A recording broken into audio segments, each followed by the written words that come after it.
അസ്സലാമു അലൈക്കും വറഹ്മത്തുള്ളാഹി വബർക്കാത്തുഹു.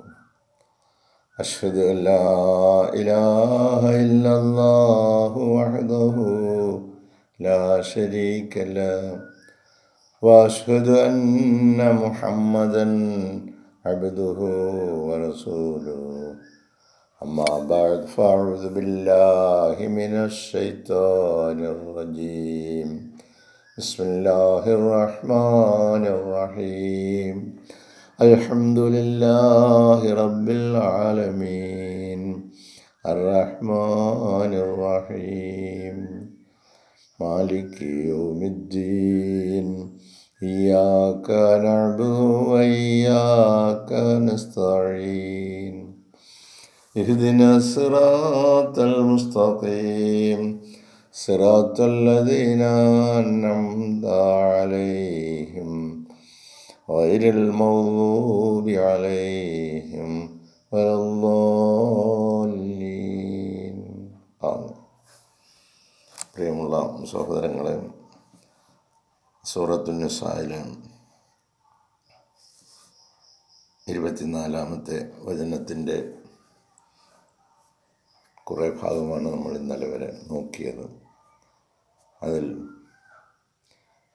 വിവാഹം കഴിക്കാൻ പാടില്ലാത്ത സ്ത്രീകളുടെ കാര്യങ്ങൾ ആണ് എണ്ണി പറയുന്നത്. അതിൽ 10-ാമതായിട്ട് പറഞ്ഞത് ഉമ്മഹാത്തു നിസായിക്കും, നിങ്ങളുടെ ഭാര്യമാരുടെ മാതാക്കളെ നിങ്ങൾക്ക് വിവാഹം കഴിക്കുവാൻ പാടില്ല. അടുത്തത് റബായിബുക്കും അല്ലാത്തി ഫി ഹുജൂരിക്കും. റബായിബുക്കും, റബായിബ് എന്ന് പറഞ്ഞാൽ നിങ്ങളുടെ വളർത്തു പുത്രിമാർ. അല്ലാത്തി ഫി ഹുജൂരിക്കും, നിങ്ങളുടെ സംരക്ഷണയിലുള്ള വളർത്തു പുത്രിമാർ. മിൻ നിസായിക്കും, നിങ്ങളുടെ ഭാര്യമാർ. അപ്പോൾ ചിലപ്പോൾ നിങ്ങൾ വിവാഹം കഴിച്ച ഭാര്യമാർ ആദ്യം വിവാഹം കഴിച്ച് അവർക്ക് മക്കളുണ്ടായിരിക്കും, അതിൽ പെൺകുട്ടികളുണ്ടായിരിക്കും. അങ്ങനെ അവരിലുള്ള അവരുടെ പെൺമക്കളെ നിങ്ങൾക്ക് വിവാഹം കഴിക്കാൻ പാടില്ല. വറബായിബുക്കും, നിങ്ങളുടെ വളർത്തുപുത്രിമാർ. അല്ലാത്തി ഫി ഹുജൂരിക്കും, അവർ നിങ്ങളുടെ സംരക്ഷണയിൽ വന്നവരാണ്. മിൻ നിസായിക്കും, നിങ്ങളുടെ ഭാര്യമാരിൽ നിന്നും ഉള്ള അവർ ആദ്യ വിവാഹം കഴിച്ച സന്ദർഭത്തിലുള്ള പെൺമക്കളുമായി നിങ്ങളുടെ അടുത്തേക്ക് വരുമ്പോൾ ആ പെൺകുട്ടികളെ നിങ്ങൾക്ക് വിവാഹം കഴിക്കാൻ പാടില്ല. അല്ലാത്തി ദഖൽതും ബിഹിന്ന, നിങ്ങൾ അവരിൽ പ്രവേശിച്ചിരിക്കുന്നു. ഫൈൻ ലം തകൂനു ദഖൽതും ബിഹിന്ന, നിങ്ങൾ അവരിൽ പ്രവേശിച്ചിട്ടില്ലെങ്കിൽ ഫലാ ജുനാഹ അലൈക്കും, നിങ്ങൾ അവരുമായി, അതായത് നിങ്ങൾ വിവാഹം കഴിച്ച സ്ത്രീകളുമായി, ഈ പെൺകുട്ടികളുമായി വന്ന സ്ത്രീയുമായി നിങ്ങൾ വിവാഹം കഴിച്ചു, പക്ഷേ നിങ്ങൾ അവരുമായി ലൈംഗിക ബന്ധത്തിൽ ഏർപ്പെട്ടില്ല, തുടർന്നത് വിവാഹം മുന്നോട്ട് പോയില്ല എന്ന സാഹചര്യമാണെങ്കിൽ അവർക്ക് ഈ പെൺകുട്ടികളെ വിവാഹം കഴിക്കാവുന്നതാണ്. ഫൈൻ ലം തകൂനു ദഖൽതും ബിഹിന്ന, നിങ്ങൾ അവരിൽ പ്രവേശിച്ചിട്ടില്ലെങ്കിൽ ഫലാ ജുനാഹ അലൈക്കും, നിങ്ങൾക്ക് തെറ്റില്ല. അടുത്തത് നിഷിദ്ധമാക്കപ്പെട്ട ഒരു വിഭാഗം ഹലായിലു അബ്നായിക്കും. ഹലായിലു, ഭാര്യമാർ നിങ്ങളുടെ പുത്രിമാരുടെ. ഹലായിലു അബ്നായിക്കും, നിങ്ങളുടെ പുത്രന്മാരുടെ ഭാര്യമാരെയും നിങ്ങൾക്ക് വിവാഹം കഴിക്കാൻ അനുവാദമില്ല. അല്ലദീന മിൻ അസ്ലാബിക്കും, ആ മക്കൾ എന്ന് പറയുന്നത് നിങ്ങളുടെ തന്നെ മക്കളായിരിക്കണം. നിങ്ങളുടെ മക്കളായിരിക്കെ അങ്ങനെയുള്ളവരുടെ ഭാര്യമാരെ നിങ്ങൾക്ക് വിവാഹം കഴിക്കാൻ പാടില്ല. വാൻ തജ്മഉ ബൈനൽ ഉഖ്തൈനി, അതുപോലെ രണ്ട് സഹോദരിമാരെ ഒരുമിച്ച് കൂട്ടലും. ഒരേ കുടുംബത്തിലുള്ള ചേട്ടത്തി അനിയത്തി അല്ലെങ്കിൽ അങ്ങനെ രണ്ട് സഹോദരിമാരെ ഒരുമിച്ച് വിവാഹം കഴിച്ച് നിർത്തുന്നതും. ഇല്ലാമാക്കത് സലഫ, കഴിഞ്ഞു പോയതൊഴികെ.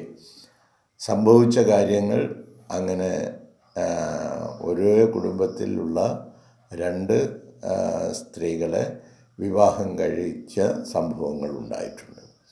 അപ്പോൾ അങ്ങനെ ഉണ്ടെങ്കിൽ വാൻ തജ്മഉ ബൈനൽ ഉഖ്തൈനി, രണ്ട് സഹോദരിമാരെ ഒരുമിച്ച് ചേർത്ത് നിങ്ങൾ വിവാഹം കഴിക്കുന്നതും, ഒരു സഹോദരി വിവാഹം കഴിച്ചു അതിനുശേഷം മറ്റൊരു സഹോദരി വിവാഹം കഴിക്കുക, അതും നിങ്ങൾക്ക് അനുവദനീയമാണ്.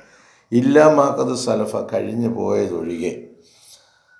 അപ്പോൾ ഇങ്ങനെ കഴിഞ്ഞു പോയ സംഭവങ്ങൾ ഉണ്ടായിട്ടുണ്ടായിരുന്നു. അപ്പോൾ നബി സല്ലല്ലാഹു അലൈഹി വസല്ലമ ആ രണ്ടുപേരിൽ ഒരാളെ വിവാഹമോചനം ചെയ്യുവാൻ കൽപ്പിച്ച സംഭവം ഉണ്ടായിട്ടുണ്ട്. ഇന്നല്ലാഹ കാന ഗഫൂറൻ റഹീമ, നിശ്ചയമായും അല്ലാഹു അങ്ങേയറ്റം പുറത്തു കൊടുക്കുന്നവനും വളരെയധികം കാരുണ്യവാനുമാണ്. ഇപ്രകാരം നമുക്ക് കാര്യങ്ങൾ നമ്മുടെ വൈവാഹിക ജീവിതവുമായി ബന്ധപ്പെട്ട കാര്യങ്ങൾ വിശദീകരിച്ച് തന്നിരിക്കുന്നു. ആരെയൊക്കെ എങ്ങനെയൊക്കെ ഏതൊക്കെ രീതിയിൽ നമ്മൾ വിവാഹം കഴിക്കാമെന്നും പവിത്രത കാത്തു സൂക്ഷിക്കേണ്ടത് ഏതെല്ലാം രീതിയിലാണ് എന്നും മനുഷ്യനെ മൃഗീയാവസ്ഥയിൽ നിന്നും അവനെ സാംസ്കാരികമായ പരമോന്നതമായ തലങ്ങളിലേക്ക് കൈപിടിച്ച് കൊണ്ടുപോകുന്നതായിട്ട് നമുക്ക് ഈ വചനത്തിൽ കാണാം. ഹസ്രത്ത് ഖലീഫത്തുള്ള പറയുന്നു, prohibited to you for marriage, വിവാഹം കഴിക്കുവാൻ നിങ്ങൾക്ക് നിരോധിക്കപ്പെട്ടിരിക്കുന്നു. യുവർ മദേഴ്സ്, നിങ്ങളുടെ മാതാക്കൾ, യുവർ ഡാറ്റേഴ്സ്, നിങ്ങളുടെ പുത്രിമാർ, യുവർ സിസ്റ്റേഴ്സ്, നിങ്ങളുടെ സഹോദരിമാർ, യുവർ ഫാദേഴ്സ് സിസ്റ്റേഴ്സ്, നിങ്ങളുടെ പിതാവിൻ്റെ സഹോദരിമാർ, യുവർ മദേഴ്സ് സിസ്റ്റേഴ്സ്, നിങ്ങളുടെ മാതാവിൻ്റെ സഹോദരിമാർ, യുവർ ബ്രദേഴ്സ് ഡാറ്റേഴ്സ്, നിങ്ങളുടെ സഹോദരൻ്റെ പുത്രിമാർ, യുവർ സിസ്റ്റേഴ്സ് ഡാറ്റേഴ്സ്, നിങ്ങളുടെ സഹോദരിയുടെ പുത്രിമാർ, your foster mothers who are nursed breakfast or you, അതായത് വളർത്ത് മാതാക്കൾ, നമ്മളെ മുല കൊടുത്ത് വളർത്തുന്നതിനായി നമ്മുടെ കുഞ്ഞിലെ ഒരു സ്ത്രീയെ ഏൽപ്പിച്ചിട്ടുണ്ട് എങ്കിൽ അവരും ആ മാതാവിനും അവരിലുള്ള കുട്ടികളും പെൺമക്കളും നിഷിദ്ധമാണ്. യുവർ സിസ്റ്റേഴ്സ് ത്രൂ നേഴ്സിംഗ്, അതായത് അവർ നിങ്ങളെ പരിചരിക്കുന്നതിലൂടെ നിങ്ങളുടെ സഹോദരിമാരായി മാറിയതാണ് അവർ. നിങ്ങൾക്ക് പാല് തന്ന് വളർത്തിയ ആ ഉമ്മായുടെ പെൺമക്കൾ നിങ്ങളുടെ സഹോദരിമാരാണ്. യുവർ വൈഫ്സ് മദേഴ്സ്, നിങ്ങളുടെ ഭാര്യമാരുടെ മാതാക്കൾ, ആൻഡ് യുവർ സ്റ്റെപ്പ് ഡാറ്റേഴ്സ്, അതുപോലെ നിങ്ങളുടെ വളർത്ത് പുത്രിമാർ, അണ്ടർ യുവർ ഗാർഡിയൻഷിപ്പ്, നിങ്ങളുടെ സംരക്ഷണയിലുള്ള നിങ്ങളുടെ വളർത്തു പുത്രിമാർ, ഓഫ് യുവർ വൈഫ്സ്, നിങ്ങളുടെ ഭാര്യമാരുടെ മക്കൾ, പെൺമക്കൾ, and to whom you have gone it, അവരുമായി നിങ്ങൾ വിവാഹം കഴിച്ച് ലൈംഗിക ബന്ധത്തിൽ ഏർപ്പെട്ടിട്ടില്ല സാഹചര്യത്തിൽ വിവാഹമോചനം നേടുകയാണെങ്കിൽ അങ്ങനെയുള്ളവരെ വിവാഹം കഴിക്കുന്നതിൽ തെറ്റില്ല എന്നും. But if you have not gone into them there is no sin upon you, അപ്രകാരം സംഭവിച്ചിട്ടില്ലെങ്കിൽ നിങ്ങൾക്കതിൽ തെറ്റില്ല. ആൻഡ് ആൾസോ പ്രൊഹിബിറ്റഡ് ആർ, അതുപോലെ നിരോധിച്ചിരിക്കുകയാണ് the wives of your sons, നിങ്ങളുടെ പുത്രന്മാരുടെ ഭാര്യമാർ, who are from your own loins, അത് നിങ്ങളുടെ തന്നെ സന്താനങ്ങളായിട്ടുള്ളവരുടെ ഭാര്യമാരുമായി നിങ്ങൾക്ക് വിവാഹം കഴിക്കാൻ പാടില്ല. And that you take in marriage two sisters simultaneously, ഒരേ സമയം രണ്ട് സഹോദരിമാരെ ഒരുമിച്ച് വിവാഹം ചെയ്തെടുക്കുന്നത് പാടില്ല. Except for what has already occurred, സംഭവിച്ചു പോയ കാര്യങ്ങൾ ഒഴികെയുള്ളതാണിത്. Indeed Allah is all forgiving merciful, തീർച്ചയായിട്ടും തെറ്റുകളൊക്കെ ഒരുപാട് സംഭവിച്ചിട്ടുണ്ട്.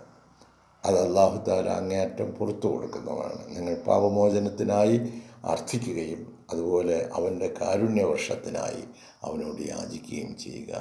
അല്ലാഹു തആല എല്ലാം മാപ്പ് ചെയ്യുന്നവനും അങ്ങേയറ്റം കരുണ ചെയ്യുന്നവനുമാണ്. ഖുർആനിക് പ്രിസ്ക്രിപ്ഷൻസ്, ഈ ഖുർആൻ്റെ കൽപ്പനകൾ, Quranic prescriptions to a certain extent, ഒരളവോളം ഈ കൽപ്പനകളൊക്കെ നൽകിയിരിക്കുന്നത് go hand in hand with nature's prohibition and allowances. പ്രകൃതിപരമായ നിലയിൽ നമുക്ക് അനുവദിക്കുന്നതും അതുപോലെ നിരോധിക്കുന്നതുമായ കാര്യങ്ങൾ തന്നെയാണ് വിശുദ്ധ ഖുർആൻ. ഇതൊക്കെ നമ്മൾ ആലോചിച്ച് നോക്കുകയാണെങ്കിൽ ഇതൊക്കെ നമ്മുടെ ഏറ്റവും അടുത്ത ആളുകളാണ്. അവരുമായിട്ട് വൈവാഹിക ബന്ധത്തിൽ ഏർപ്പെടാൻ പാടില്ല എന്നുള്ള നമ്മുടെ ചിന്തകൾക്ക് അനുയോജ്യമായ നിലയിലുള്ള ഖുർആൻ്റെ കൽപ്പനകളാണ്, നിർദ്ദേശങ്ങളാണ്, ഉപദേശങ്ങളാണ് നൽകുന്നത്. Thus what is naturally repugnant, പ്രകൃതിപരമായിട്ട് എന്താണോ അപ്രിയമായത് ഫോർ ഹ്യൂമൻസ്, മനുഷ്യന്, is reflected as a forbidden in the holy Quran. വിശുദ്ധ ഖുർആനിൽ അത് തടയപ്പെട്ടതായി നിങ്ങൾക്ക് കാണുവാൻ കഴിയും. പ്രകൃതിപരമായി തന്നെ നമുക്ക് അത് ശരിയല്ല എന്ന് തോന്നുന്ന അത്തരം കാര്യങ്ങൾ വിശുദ്ധ ഖുർആൻ തന്നെ തടയപ്പെട്ടതായി, അങ്ങനെ ചെയ്യരുതെന്ന് പറഞ്ഞിരിക്കുന്നതായി നമുക്ക് മനസ്സിലാക്കാൻ കഴിയുന്നതാണ്. ഈ വചനം ഗാഢമായി വായിക്കുകയും ചിന്തിക്കുകയും ചെയ്യുമ്പോൾ ആ കാര്യം ഇത്തരത്തിലുള്ള ആളുകളുമായിട്ട് നമുക്ക് അതിനേക്കാൾ ഭാര്യാഭർത്തൃ ബന്ധത്തിനപ്പുറത്തുള്ള വളരെ വലിയ ഊഷ്മളമായ സ്നേഹ സൗഹാർദ്ദ സംഗമങ്ങളാണ് അവരുമായിട്ട് അള്ളാഹു നിശ്ചയിച്ചിരിക്കുന്നത്. ഇത് നമ്മുടെ ചിന്തകളും അതിന് അനുപൂരകമായിട്ട് മുന്നോട്ട് വരുന്നത് തന്നെയാണ്. ബാക്കി ഇതിൻ്റെ വിശദീകരണങ്ങൾ ഇൻഷാ അല്ലാഹ് അള്ളാഹു തൗഫീഖ് ചെയ്യുകയാണെങ്കിൽ നാളത്തെ പ്രഭാതത്തിൽ നമുക്ക് തുടരാം. ജസാക്കുമുല്ലാഹ് ഖൈറൻ ജസാ. അസ്സലാമു അലൈക്കും വറഹ്മത്തുള്ളാഹി.